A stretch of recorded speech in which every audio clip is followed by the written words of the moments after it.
important thing item is the beam down here. What is the purpose of this beam?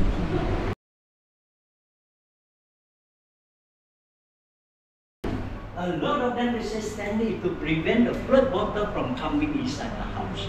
Logic, not so. We can never go against nature. Heavy rain, big flood water still comes inside. And you said in olden days, the Chinese, they don't have proper barrier. You watch a Chinese movie or not, or the ghost movie, or the ghost hands up, or jumping one. Try around, see around. And they said during that time, the ghosts, they are not high jumper. They cannot jump inside the house. They got stuck outside, cannot come in. No, you are watching too much movie.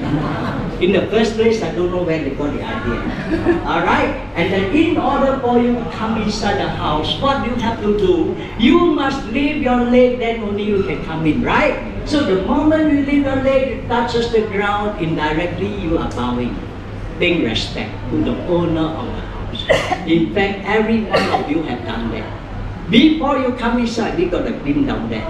But we just go inside, we do what we're supposed to do. And the olden days, they bury a lot of superstitions. We are not allowed to sit on it, step on it, or you kick it. No. That means you show no respect. So my younger days, usually children, we learn to sit down there, chit-chatting away from behind. The king will come, pum, pum, pum, everybody start running. So basically, it's to pay respect.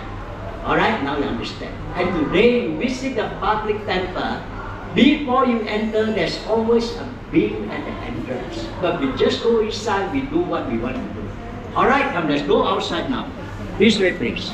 Okay.